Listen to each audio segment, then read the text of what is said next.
1250 वर्ष चला सतयुग, 1250 वर्ष ही चला त्रेता युग, 2500 वर्ष के बाद दोस्तों आया द्वापर युग। और यहाँ से ही जो है आत्माओं की गिरावट चालू होना शुरू हुई।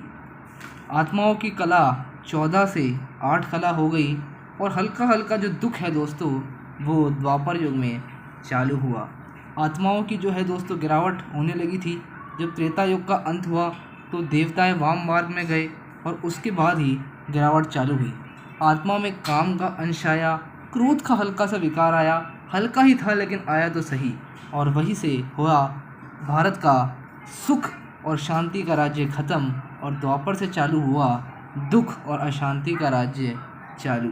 लेकिन दुख और अशांति इतनी ज़्यादा भी नहीं थी क्योंकि लिखे गए काफ़ी सारे शास्त्र, मठ और ये सब जो जितने भी पथ थे और उपनिषद वगैरह जितने भी थे ये सब द्वापर में लिखे गए।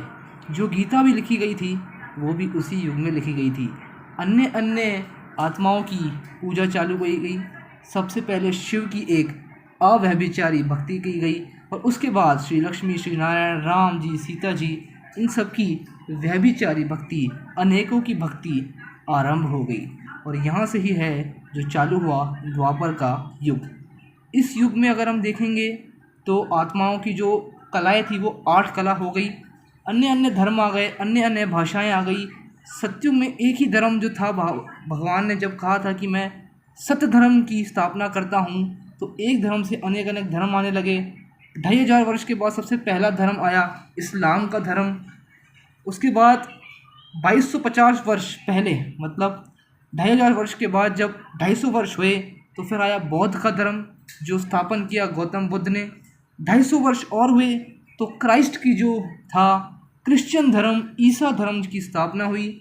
आज से 1500 वर्ष पहले अगर हम देखें उसके बाद जो कि द्वापर का ही था तो आया आपका शंकराचार्य का कर्म संन्यास का जो धर्म था वो आया। और आज से 14 वर्ष पूर्व मुसलमान धर्म भी मोहम्मद ने स्थापन किया। ये अनेक अनेक धर्म उसी द्वापर युग में आए और आज हमारे पास अनेक धर्म हैं।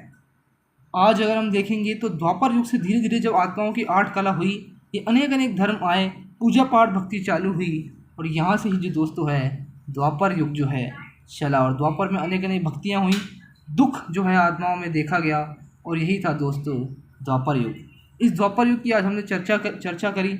अगले वीडियोस में हम अब कलयुग की चर्चा करेंगे कि द्वापर युग जो था एक अलग सा ही युग था। भक्ति भी हुई, भगवान ने आत्माओं की मनोकामना पूरी करी, साक्षात्कार का पाठ भगवान का चला। लेकिन शिव परमात्मा जो था अभी गुप्त था। उस गुप्त को प्रत्यक्ष होने में संगम युग चाहिए था और वो संगम युग की चर्चा अगली वीडियोस में होगी। कलयुग की चर्चा के बाद संगम युग की चर्चा इन डेप्थ होगी। और आप हमारे साथ दोस्तों बने रहिए। ओम शांति।